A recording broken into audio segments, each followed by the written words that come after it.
السلام الله عليكم ورحمة الله وبركاته وعن ونكسن ميل والبو aad joogtaan iyo si walbo aad ii daawanaysaan halkan aad iga daawanayso waa channelka youtube-ka ee macalin muuse haddii ay tahay markii kugu horreysay waxaan si xushmad leh kaaga codsanaynaa inaad subscribe-ta like-ta share-ta intaba aad ku kaaya raaciso adiguna waxaan ku leenahay allah ku barakeeyo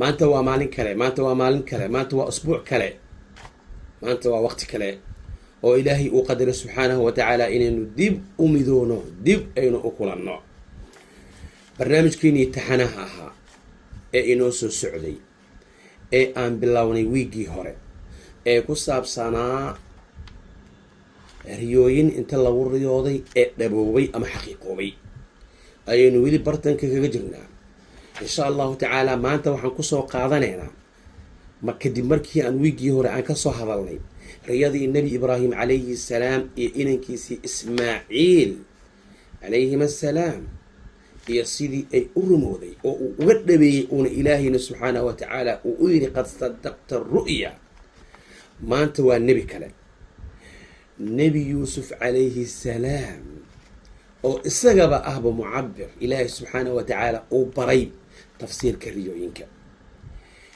nebi yuusuf qisadiisa waxay noo tahay cibro qaadasho waxaynu ka baran doonaa maanta 3 darsi midda koowaad nebi yuusuf wuxuu riyooday isagoo caruur ah oo ilmo ah ayuu wuxuu ku riyooday aabihiis uu uga waramay isagoo oo ay u sujuudayaan dayaxa iyo qoraxda iyo xidigaha intooda kale intii markii uu ku riyooday wiilkii yaraa aabihiisoo qisadii uga waramay aabihiis markiiba wuu gartay wuxuu yidhi wiilkeegiyo walaalaha sheekadan hooga sheekeen oo sababtu maxay tahay fayakiiduu laka kaydaa oo ay markaasi ay ku dhagraan meeshaas waxaan ka qaadanaynaa riyada wanaagsan cadowga inaan looga sheekeynin ama cid walbo inaan looga sheekeynin waa walaalihiis waa kuwii la dhashay waa kuwii aabihii uu dhalay waxaa la yidhi ka qari maxaad u malaynaysaa qof kaloo shisheeya marka kuwaasaa looga cabsaday fayakiiduu laka kaydaa markaasi ay ku dhagraan dhagar ay ku dhagraan ha uga sheekeenin nebi yuusuf arrintii wuu fuliyey nebi yuusuf calayhi salaam ugama uusan sheekeenin culummadu waxay leeyihiin dhacdadan ama riyadan waxay rumooday 40 sano kadib qaarna 80 sano laakiin sida saxda 40 sano waa 40 sano kadib ayay rumooday meeshaas iyadana cibro qaadasho kale noogu jirto waxaan ka qaadanaynaa riyadu maanta markii lagu riyooday inaanay isla beri ama saa dambe aanay dhaceynin waxay u baahan tahay riyadu weytin waxaa laga yaabaa inay markaas dhacdo waxaa laga yaabaa inay muddo kadib dhacdo waxaa laga yaabaa inay sanado kadib ay dhacdo waxaa laga yaabaa inay ku furmato adiga dabadaa markaad geeriyood kadib ubadkaaga iyo ilmahaaga iyo caruurtaada inay ku furmataa laga yaabaa falidaalika markan riyadu ma ahan xalayaan riyooday berina way dhacaysaa ma ahan riyada 40 sano kadib ayay rumooday waxayna ku rumooday markii uu noqday wasiir oo uu yiri wiilashii waa aabihiin iyo hooyadiin iyo reerkiin oo dhan ii imaada warafaca abawayhi cala alcarshi wakharuu lahu sujada halkaas ayay ku rumooday riyadii nebi yuusuf calayhi wacalaa nabiyina afdal salaatu wassalaam isla suuratu yuusuf ama qisada yuusuf anagoo ku jirno oona ka bixin ayaa waxaa dhacday haddana markii lasoo xiray kadib in 2 wiil oo xabsiga kula jiray ay riyoodeen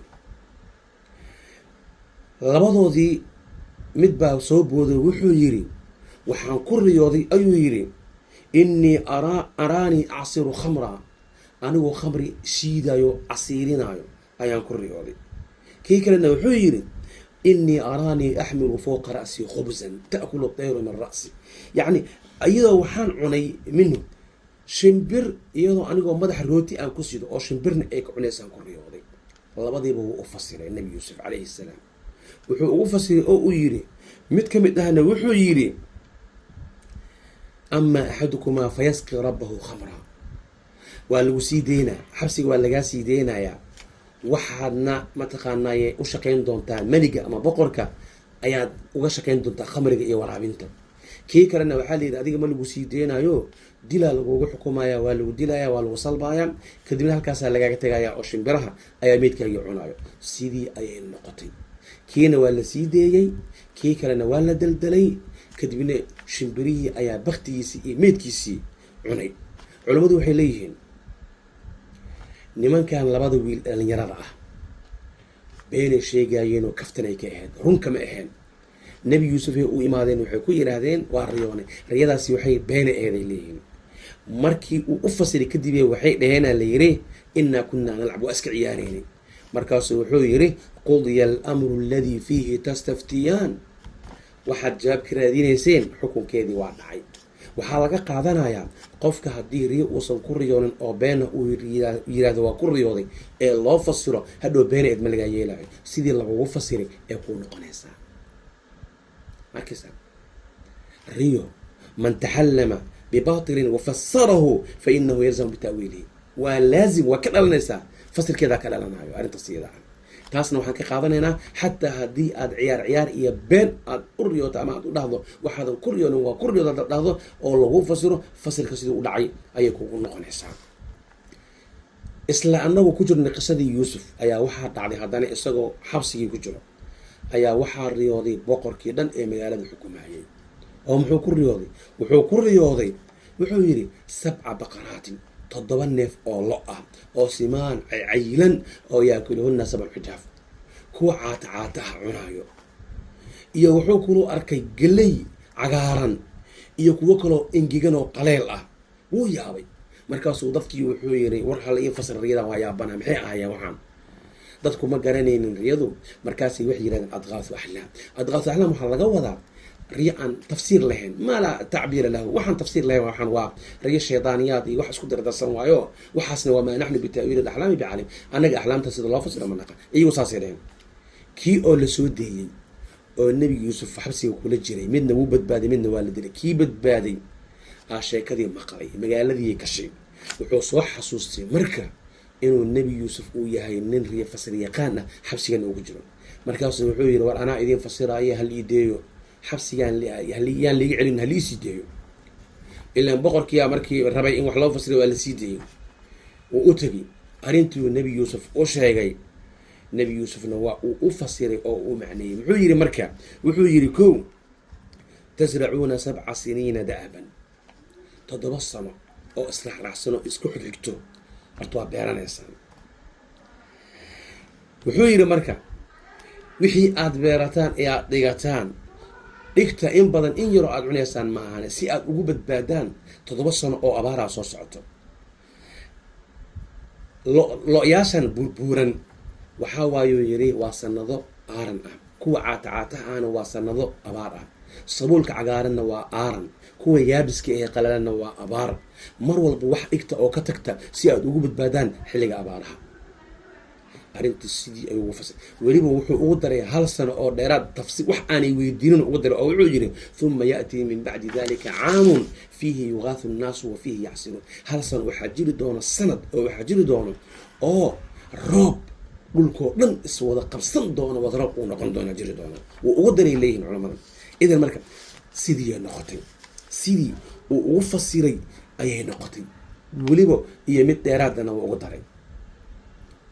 boqorkii markuu arkay inuu ninkaani uu fasirkiisa sax uu yahayne, waa tanaasabatu u ahayd inuu u yeero oo uu dalbado oo uu mataqaanay uu yidhaahdo kaalay maxaan kuu magacaaba. weliba isaga uu doortay oo uu yidhi waxaad iga dhigtaa khasnad haayaha iga dhig, khasnaji iga dhig, aniga khasnajiga ku fiican, qof aamin aanay, khasnaji iga dhig. toosuu uga soo baxay xabsiga nebi yuusuf. toos ayuuna wuxuu u noqday nin jagada wax ka haayo. marka weli waxaynu ku jirnaa riyooyinkii lagu riyooday ee rumoobay. waa qaybteedii labaad. waxaan ka qaadayna marka midda koowaad, riyadu inaanay ciyow ay daahi karto, riyadu inay furmato inay daahi karto, oo middan 40 sano kadib ay dhacday aan dhahnay waa riyadii nebi yuusuf. midda labaad waxaan ka qaadanaynaa qofka haddii riyo uu ku riyoodo beenba ahaatee oo loo fasiro sidii loogu fasiray inay u dhacayso. saddexaadna waxaan ka qaadanaynaa qofka markii uu runta uu sheego ee riyadiisii ay rumoodo, makaanada iyo meesha uu ka taagan yahay bulshada dhexdeeda. marka insha allah inaad ka wada faa'iidaysteen waan rajeynaya insha allah. mawduucan mawduuc xigane waxaynu ka hadli doonaa nebi muuse fircoonkii nebi yuusuf loo diray iyo sababta ay ku timid inuu ilmaha dilo iyo riyooyinkiisii ayaan kaga hadlaynaa in sha allahu tacaala xataa alqaakum fi dalika almawcid astawdickum allahu aladi laa tadiicu wadaa'icuhu wassalaamu calaykum waraxmat ullahi wabarakaatu.